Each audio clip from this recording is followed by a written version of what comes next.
Hello, welcome back to my YouTube channel. It's me advocate Tania Saleem. ഞാൻ ദുബായിൽ ലോയറായിട്ട് work ചെയ്യുന്നു. ഇന്ന് ഞാൻ നിങ്ങളുടെ അടുത്ത് പറഞ്ഞു തരുന്നത് എന്താണ് അബ്സ്കോണ്ടിങ് അല്ലെങ്കിൽ ഒളിച്ചോടൽ എന്നാണ്. അപ്പോൾ രണ്ട് തരത്തിലുള്ള അബ്സ്കോണ്ടിങ്ങിനെ കുറിച്ച് ഇന്ന് പറഞ്ഞു തരാം. ഒന്ന്, വിസിറ്റ് വിസയിൽ വന്നിട്ട് അബ്സ്കോണ്ട് ആകുക. രണ്ട്, ജോലി സ്ഥലത്ത് നിന്ന് നമ്മുടെ എംപ്ലോയ്മെൻറ്റിൽ നിന്ന് അബ്സ്കോണ്ട് ആകുക. അപ്പോൾ നമുക്ക് ആദ്യം നോക്കാം എന്താണ് വിസിറ്റ് വിസയിൽ വന്നിട്ട് അബ്സ്കോണ്ട് ആകുക എന്ന് പറഞ്ഞാൽ.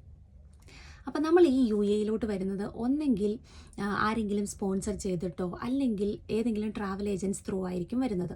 അപ്പം ഈ വിസയുടെ കാലാവധി എന്ന് പറയുന്നത് 30 ദിവസമാകാം, 60 ദിവസമാകാം. അപ്പം നമ്മളുടെ ഈ വിസയുടെ കാലാവധി കഴിഞ്ഞിട്ടും നമ്മൾ എക്സ്റ്റെൻഡ് ചെയ്യാതെ ഇവിടെ ഓവർ സ്റ്റേ ചെയ്യുകയും അത് നമ്മുടെ ഏജൻസീനെ അല്ലെങ്കിൽ സ്പോൺസറെ അറിയിക്കുകയോ ചെയ്യാതിരിക്കുകയും അവർ വിളിച്ചാൽ ഫോൺ എടുക്കുന്നില്ല അല്ലെങ്കിൽ നമ്മളെക്കുറിച്ച് യാതൊരു അറിവും അവർക്കില്ല എന്നുണ്ടെങ്കിൽ അതിനെ വിസിറ്റ് അബ്സ്കോണ്ടിങ് എന്ന് പറയും. ഇനി എന്താണ് എംപ്ലോയ്മെൻറ്റിൽ നിന്ന് അബ്സ്കോണ്ട് ആകുക എന്ന് നോക്കാം. എംപ്ലോയ്മെൻറ്റിൽ നിന്ന് അബ്സ്കോണ്ട് ആകുക എന്ന് പറഞ്ഞാൽ നമ്മളിവിടെ ഏതെങ്കിലും ഒരു കമ്പനിയിൽ അല്ലെങ്കിൽ എംപ്ലോയറിൻ്റെ കീഴിലായിരിക്കും ജോലി ചെയ്യുന്നത്. അങ്ങനെ ജോലി ചെയ്യുന്ന സമയത്ത് നമുക്ക് പെട്ടെന്ന് തോന്നി ഈ ജോലി വേണ്ട, വേറൊരു ജോലിയിൽ പ്രവേശിക്കാം. അത് ഡിഫറെൻറ്റ് റീസൺ കൊണ്ടാകാം. ഒന്നെങ്കിൽ നമ്മളുടെ ഫിസിക്കൽ ഹെൽത്ത്, അല്ലെങ്കിൽ നമ്മൾക്ക് സാലറി കുറവാണ്, എന്ത് റീസൺ ആയിക്കോട്ടെ. അപ്പം നമുക്ക് ആ ഒരു ജോലി ഉപേക്ഷിച്ച് മറ്റൊരു ജോലിയിൽ പ്രവേശിക്കണമെങ്കിൽ ഡെഫിനറ്റ്ലി കുറച്ച് നടപടിക്രമങ്ങൾ നമ്മൾ പൂർത്തീകരിക്കേണ്ടതുണ്ട്. അതായത് റിട്ടേൺ നോട്ടീസ് കൊടുക്കുക, 30 days പ്രയർ നമ്മൾ നമ്മുടെ കമ്പനീനെ അല്ലെങ്കിൽ നമ്മുടെ എംപ്ലോയറിനെ അറിയിക്കണം നമ്മൾ റിസൈൻ ചെയ്യുകയാണ് എന്നുള്ള കാര്യങ്ങളൊക്കെ. ഇതൊന്നും ചെയ്യാതെ നമ്മൾ ജോലി ഉപേക്ഷിക്കുകയോ അല്ലെങ്കിൽ നമ്മുടെ ജോലിയിലുള്ള ഉത്തരവാദിത്തങ്ങൾ ചെയ്യാതിരിക്കുകയോ അല്ലെങ്കിൽ നമ്മുടെ എംപ്ലോയർ അറിയാതെ മറ്റൊരു ജോലിയിൽ പ്രവേശിക്കുകയോ ചെയ്യുന്നതിനെയാണ് എംപ്ലോയ്മെൻറ്റ് അബ്സ്കോണ്ടിങ് എന്ന് പറയുന്നത്. അപ്പം ഇങ്ങനെ നമ്മൾ ചെയ്യുന്നത് കൊണ്ട് അതിനൊരുപാട് പ്രത്യാഘാതങ്ങളുണ്ടാകും. കാരണം UAE അബ്സ്കോണ്ടിങ് ഒരു ഗുരുതര ഒഫൻസ് തന്നെയാണ്.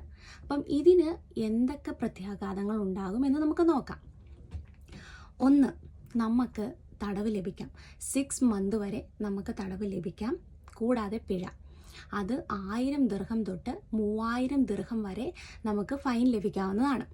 ഇത് മാത്രമല്ല, നമ്മളെ ഡീപ്പോർട്ട് ചെയ്യാം, നമുക്ക് ട്രാവൽ ബാൻ ഉണ്ടാകും. ഇനി ഒരിക്കലും UAE വരാതിരിക്കാൻ അത് കാരണമായി തീരുകയും ചെയ്യും.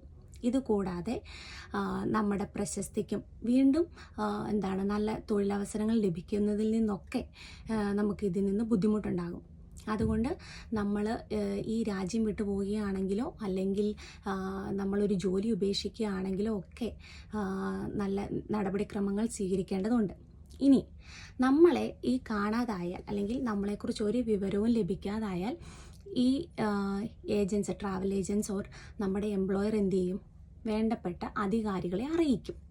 ഈ അധികാരികളെ അറിയിച്ചു കഴിഞ്ഞാൽ അവരെന്ത് ചെയ്യും? ഏത് വിധേനയും അവർ കൊടുത്ത റിപ്പോർട്ട് അല്ലെങ്കിൽ നമ്മുടെ ഡീറ്റെയിൽസിനെ ബേസ് ചെയ്ത് നമ്മളെ കണ്ടുപിടിക്കുകയും നമുക്കെതിരെ നിയമ നടപടികൾ സ്വീകരിക്കുകയും ചെയ്യും.